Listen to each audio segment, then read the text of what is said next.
noite, irmãos.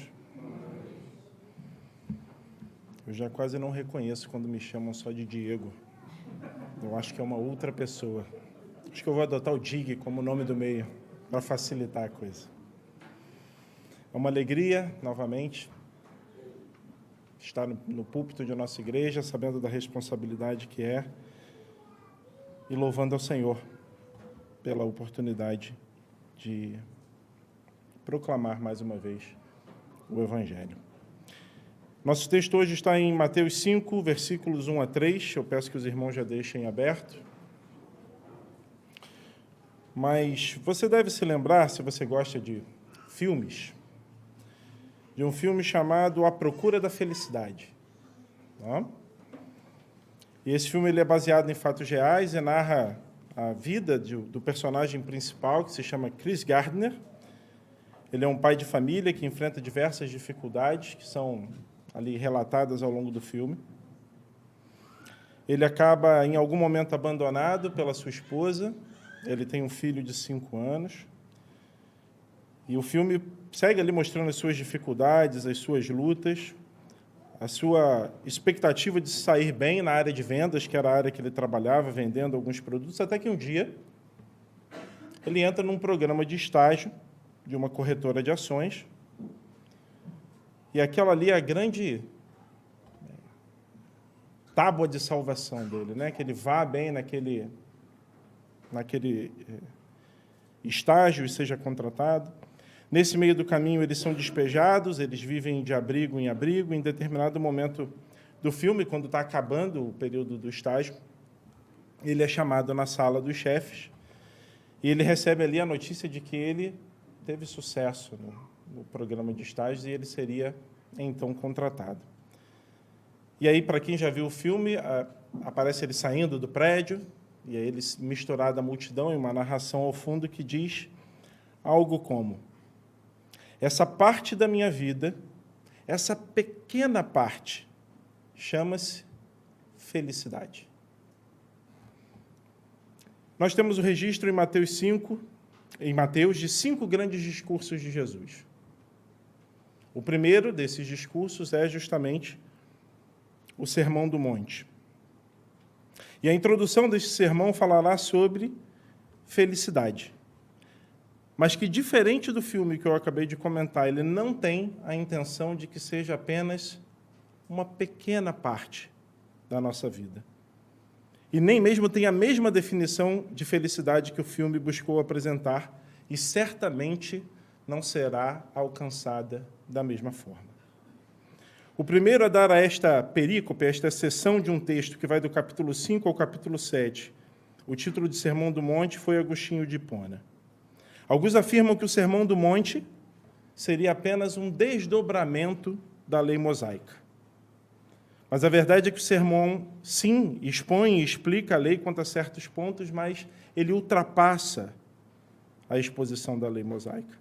Outros dizem que as implicações do Sermão do Monte, de tão elevadas que são, na verdade, não são para nós hoje, mas para o futuro, quando o reino de Deus será definitivamente estabelecido. Contudo, a verdade é que este sermão, ele foi pregado a pessoas que deveriam pôr em prática as suas instruções, tanto naquele tempo, quanto hoje, quanto será amanhã. Jesus fala no Sermão do Monte sobre a vida no reino de Deus, a vida do cidadão dos céus. Jesus vai abordar sobre a realidade do discipulado vivida dentro do reino de Deus, nas nossas vidas diárias. O reino de Deus está em todo verdadeiro crente. Cristo está reinando hoje no coração de todo crente de verdade. Assim, o reino já veio, o reino está vindo e o reino ainda virá. Onde quer que Cristo seja entronizado na posição de rei, o seu domínio ali está estabelecido. Apesar de ainda não podermos dizer que ele já esteja governando a terra por inteiro no tempo presente. Hoje, nós veremos apenas o primeiro versículo do Sermão do Monte.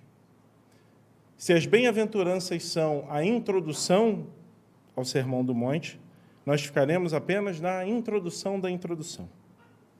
O sermão é, de fato, riquíssimo. Certamente os irmãos já tiveram a oportunidade de ler, talvez várias vezes. O pastor Jonas Madureira o classifica como um sermão manifesto, onde Cristo expõe preciosidades sobre o reino de Deus. Ele é um pronunciamento do Rei dos Reis sobre o reino para os cidadãos do reino. É um manifesto em que Jesus não está citando as palavras de outras pessoas, mas as suas próprias. Palavras do coração do rei. E ele deixa isso claro no capítulo 7, fechando o Sermão do Monte, quando ele diz: todo aquele que ouve estas minhas palavras. Então vamos ao texto de hoje, Mateus 5, versículos 1 a 3. Diz assim: ao ver as multidões, Jesus subiu ao monte.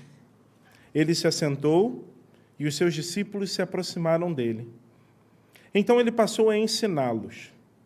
Jesus disse: bem-aventurados os pobres em espírito, os humildes em espírito, porque deles é o reino dos céus. Mateus estava escrevendo o seu evangelho para os judeus. Disso a gente não tem dúvida. Ele estava disposto a salientar que os judeus faziam uma falsa e materialista ideia do reino, de que o rei havia de vir para lhes garantir emancipação política, que os libertasse da servidão e julgo impostos pelo Império Romano. Para eles, o reino sempre foi algo externo, mecânico, militarista e materialista. O Sermão do Monte, ele desconstrói essa visão, porque ele oferece uma exposição do reino como algo essencialmente espiritual. É, antes de tudo, algo que está dentro de nós e não fora de nós.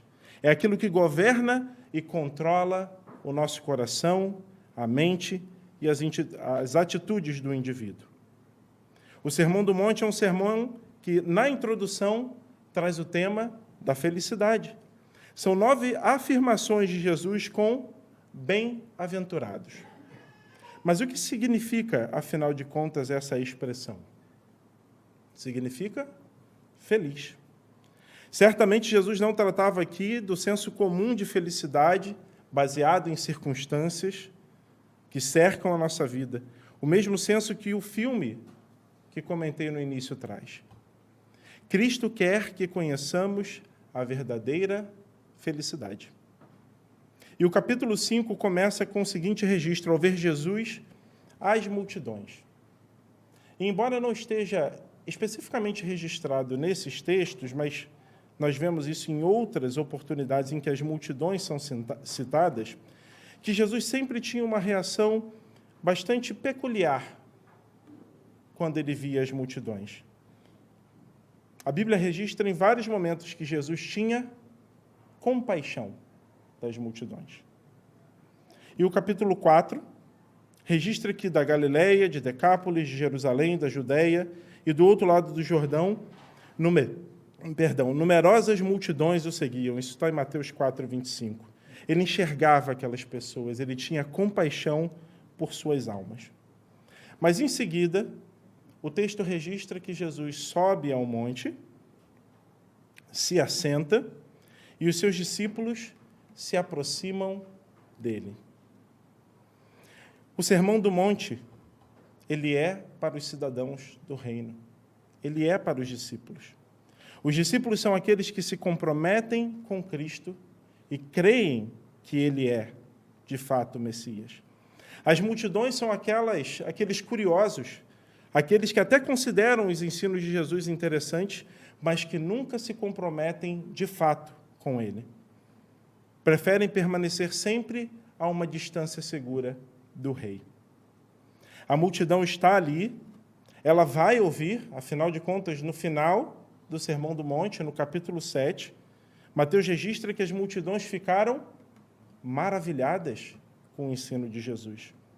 Mas a resposta de compromisso não vem da multidão, mas vem daqueles a quem Jesus está se dirigindo, que são os discípulos. São eles os destinatários da mensagem.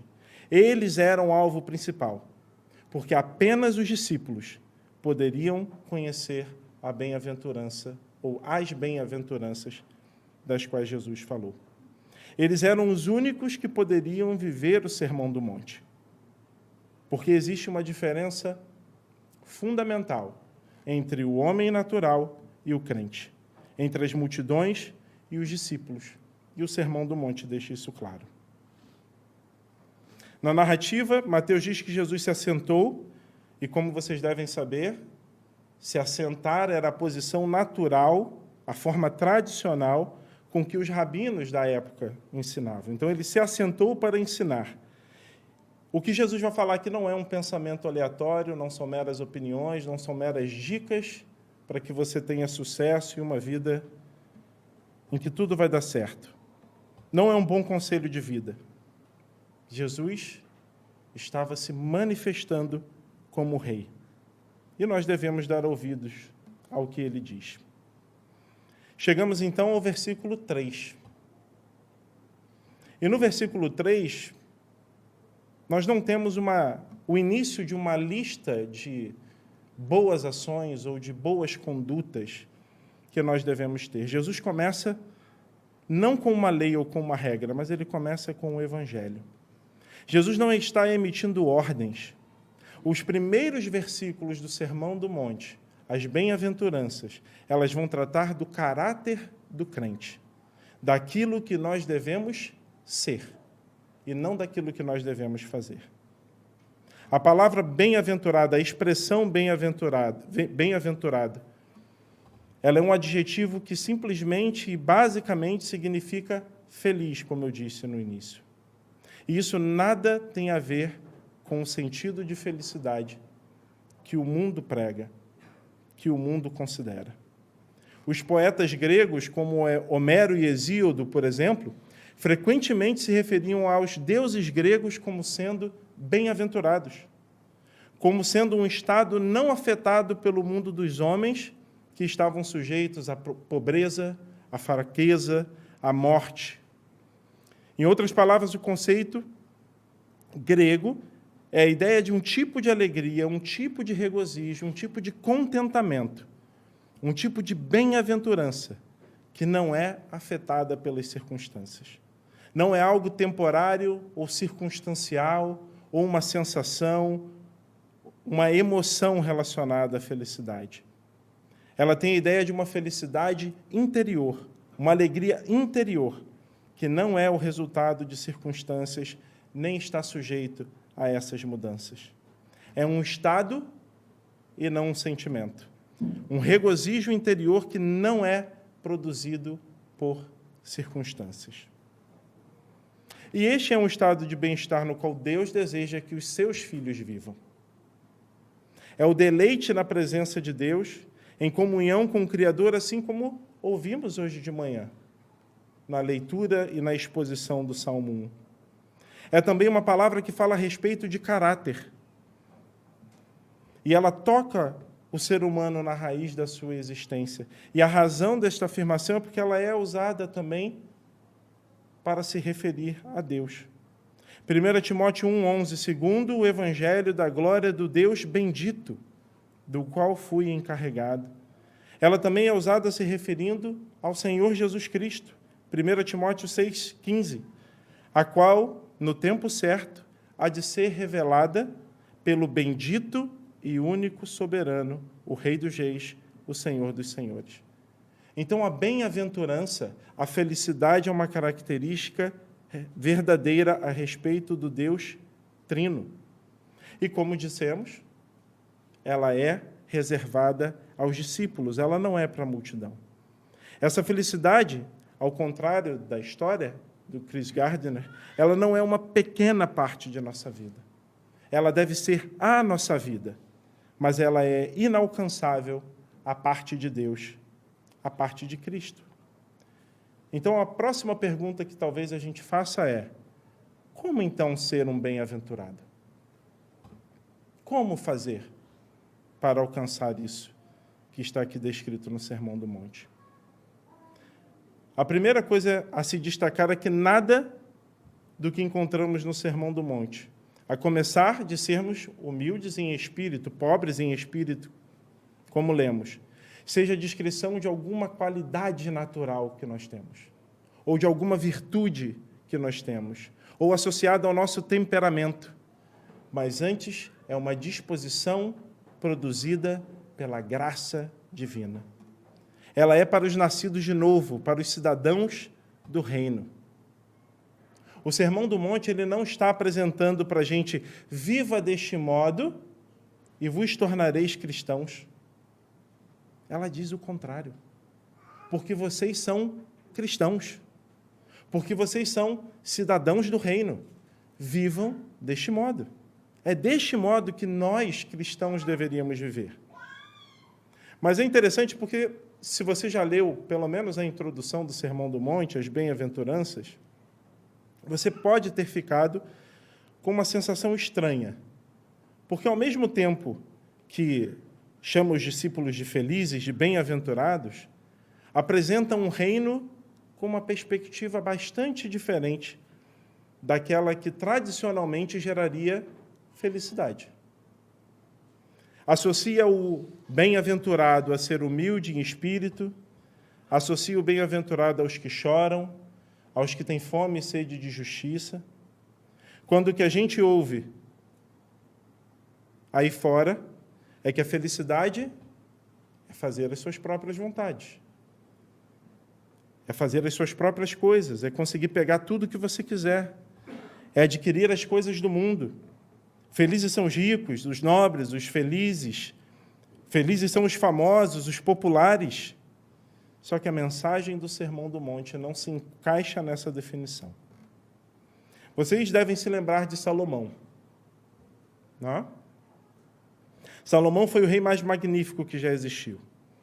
E se alguém deveria ser feliz, de acordo com o que o mundo oferece, esse alguém deveria ser Salomão.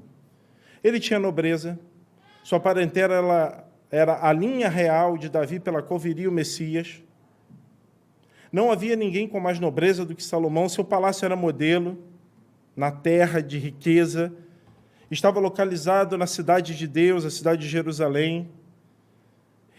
Vastos tesouros, construções, servos, videiras, e a gente poderia aqui citar várias outras coisas.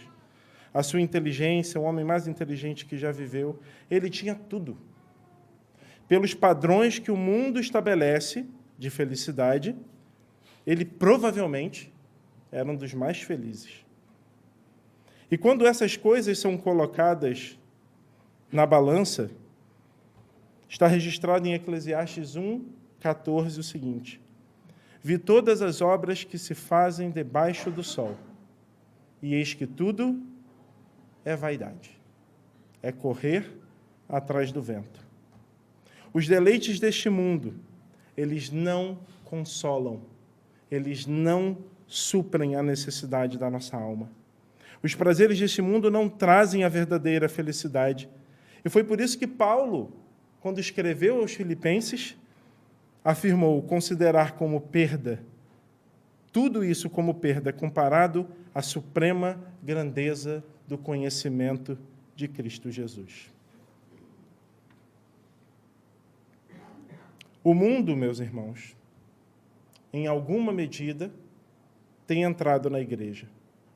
A linha divisória, que alguns anos atrás era bastante clara, talvez hoje já não seja como já foi um dia. Nós ouvimos cada vez mais de alguns púlpitos a necessidade que nós temos de nos tornar uma igreja mais atrativa para quem está do lado de fora. A ideia de que devemos nos tornar o mais parecido possível com quem está do lado de fora. E o que Jesus apresenta no Sermão do Monte não poderia ser mais frontalmente contrário a estas ideias. Martin Lloyd-Jones afirma que o aparente paradoxo das bem-aventuranças consiste em que, quando a igreja é absolutamente diferente do mundo, inevitavelmente ela atrairá as pessoas. E assim nós, cidadãos do reino, deveríamos desejar ser o mais diferentes possível daqueles que não conhecem a Deus. Nós deveríamos desejar ser o mais parecidos possível com o nosso Rei. E não com aquilo que é apresentado para a gente como sendo a verdadeira felicidade. O crente e o não crente são muito diferentes quanto àquilo que admiram, quanto àquilo que adoram. O mundo nos diz que somos fracos, enquanto eles se orgulham de sua autoconfiança, autoexpressão, independência, pelo fato de serem donos do seu próprio nariz. Enquanto o nosso rei diz que nós devemos ser humildes, pobres em espírito. E o Sermão do Monte aponta para esta realidade. E se você ler todo o Sermão do Monte, você verá que ele representa um padrão de vida muito diferente daquilo que o mundo nos apresenta como modelo. E, de acordo com Jesus, são bem-aventurados, são felizes aqueles que o mundo diria, pela mesma régua, que são miseráveis, desprezíveis e odiáveis. Só que esta não é uma lista de perdedores. Essa é uma lista de características daqueles que são cidadãos do reino. O crente é e deveria ser a única espécie de pessoa no mundo que vive verdadeiramente na consciência de suas limitações. E isso é um contrassenso ao que o mundo apresenta. Quando diz que nós não temos limites, nós podemos alcançar e devemos conquistar tudo aquilo que nós queremos. E deve ser assim mesmo, porque nós pertencemos a um reino totalmente diferente. Nós sabemos que um dia fomos resgatados do reino das trevas e transportados para a sua maravilhosa luz. E o versículo 3 fala isso, porque deles, os pobres em espírito, deles é o reino dos céus. Nós pertencemos a um outro reino, irmãos. Nós não pertencemos ao reino das trevas, como já pertencemos um dia. E a gente deve se perguntar, o que tem nos moldado? O que nós temos permitido que molde a nossa família? São, de fato, os valores do reino ou são os valores apresentados pelo mundo? Nós temos, de fato, vivido como cidadãos do reino? Nós temos, de verdade, sido felizes como o nosso rei aponta? Ao iniciar o Sermão do Monte com as bem-aventuranças, Cristo está oferecendo graça aos seus ouvintes. E ao começar por pobres em espírito, ou humildes em espírito, como está em outras versões, não há coincidência ou aleatoriedade alguma. Ser pobre em espírito indica a necessidade que nós temos de esvaziamento. Isso não é algo que nós possamos ou alcancemos ou consigamos sozinhos, realizar por nós mesmos. Este sermão não é uma lista de sugestões que qualquer homem pode aplicar em suas vidas sem qualquer ajuda. Ser pobre em espírito é o pressuposto basilar do Sermão do Monte. Então, como nós podemos ser humildes em espírito? Na presença de Deus, nós não podemos sentir nada além de total penúria. Estarmos desprovidos de qualquer mérito. Isso não quer dizer que devemos ser tímidos, fracos, retraídos, acovardados, e então seremos classificados como pobres em espírito. Como eu já disse anteriormente, essas não são características naturais, bem como não exige supressão da sua personalidade. Nós podemos ter, quando ouvimos falar de pobre em espírito, algum grau de tentação de pensar que quem é verdadeiramente humilde em espírito, pobre em espírito, é aquele que faz algum notável sacrifício pessoal. Assim, esses são pobres em espírito, esses de fato, eu jamais.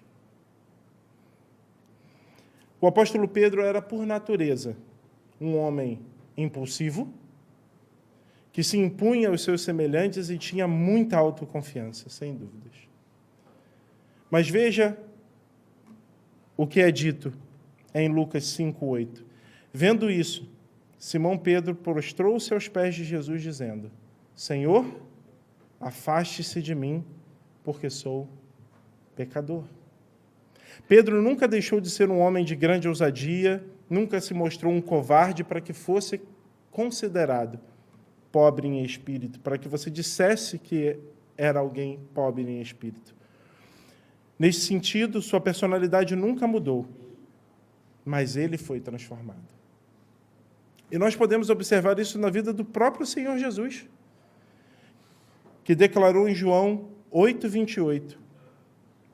Então Jesus disse: quando vocês levantarem o Filho do Homem, então saberão que eu sou e que nada faço por mim mesmo, mas falo como o Pai me ensinou. O Senhor do Universo, Deus Filho, aquele que abriu mão da sua glória, ele fala.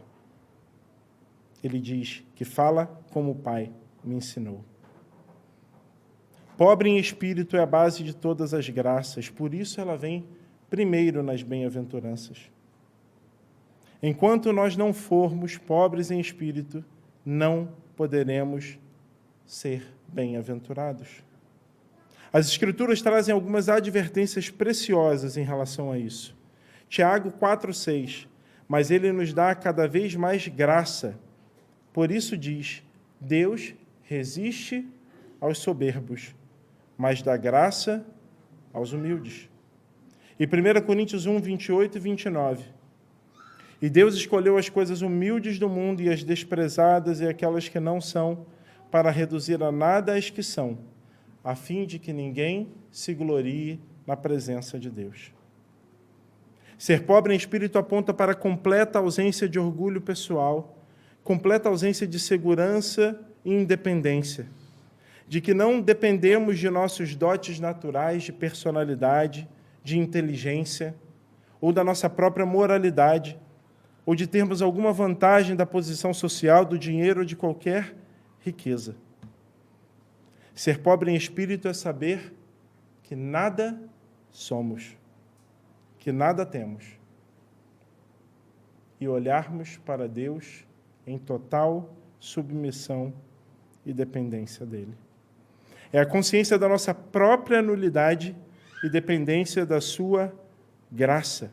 Deus não se identifica com os soberbos e autossuficientes, mas com os contritos de coração, que reconhecem a sua condição de dependência. Porque assim diz o alto, o sublime, que habita a eternidade, cujo nome é santo. Habito no alto e santo lugar, mas habito também com o contrito e abatido de espírito, para vivificar o espírito dos abatidos e vivificar o coração dos contritos. Isaías 57:15. Então, como podemos nos tornar humildes em espírito? Se isso é esperado de todos os discípulos como uma característica do crente, é necessário nascer de novo. Dependemos inteiramente de Cristo. Os pobres em espírito são aqueles que reconhecem seu estado de desespero sem Cristo. São os que reconhecem sua necessidade de Deus, aqueles que confessam a sua total falência espiritual. E se já somos discípulos, nós não devemos olhar para nós mesmos, nem começarmos a fazer as coisas pelas nossas próprias forças, da nossa maneira. A única maneira, a única forma de alguém tornar-se pobre em espírito é voltando os seus olhos para Deus. É contemplar a Cristo como ele é descrito nos Evangelhos. E quanto mais nós fixamos os nossos olhos nele, mais nós nos sentimos nulos em nós mesmos. Acima de tudo, devemos olhar para Cristo e veremos que nada podemos fazer por nós mesmos, porque tudo já terá sido feito por ele. Esse é o segredo da felicidade, esse é o segredo de ser bem-aventurado. Eu gostaria de trazer duas breves aplicações. A primeira, há apenas um lugar para olhar. Se você quer se tornar pobre em espírito, e esse lugar é para a cruz, é para Cristo. Leia a sua palavra, encontre-o em suas páginas, olhe para Cristo constantemente E enquanto você olha para Cristo, você se afasta de você mesmo. E ore. O nosso Senhor orava constantemente. A Bíblia registra diversas oportunidades em que Jesus se retirava para orar. E se vocês se lembrarem como devemos orar, na parábola do fariseu e do publicano, em Lucas 18, o fariseu orava de si para si mesmo e se exaltava. E o que o publicano fez? Diz assim: o publicano, estando em pé, longe, nem mesmo ousava levantar os olhos para o céu, mas batia no peito, dizendo: ó Deus, tem pena de mim, que sou pecador. E o que Jesus disse? Disse que ele desceu justificado para a sua casa. Então, ore. Coloque-se diante do Senhor, assumindo a sua total incapacidade, a sua condição de miserável diante dele. Para concluir, eu gostaria de ler uma estrofe de um cântico chamado Rock of Ages, que seria a Rocha Eterna numa tradução livre. Esse é um hino bastante conhecido nos países de língua inglesa, e essa estrofe diz o seguinte: nada trago em minha mão, simplesmente à cruz me agarro. Despido, venho a ti para vestir-me. Desamparado, venho a ti para alcançar graça. Imundo, eu corro para a tua fonte. Lava-me, Senhor, ou morrerei. Que o Senhor nos abençoe e que, como crentes, como cidadãos dos céus, sejamos pobres em espírito. Vamos orar.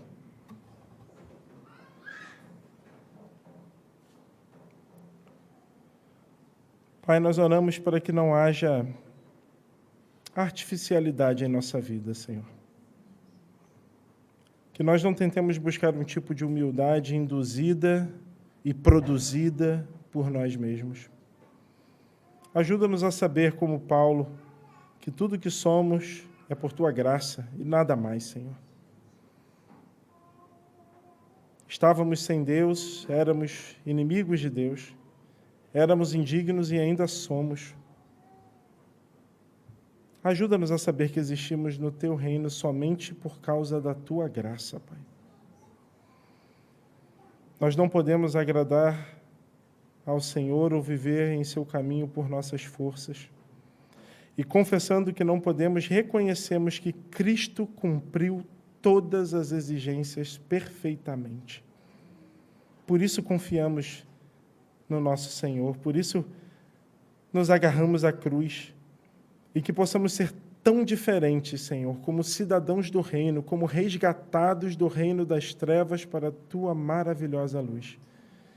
Que haja uma diferença óbvia entre aqueles que pertencem ao Senhor e aqueles que não pertencem a Ti, Pai. Em nome de Cristo oramos. Amém.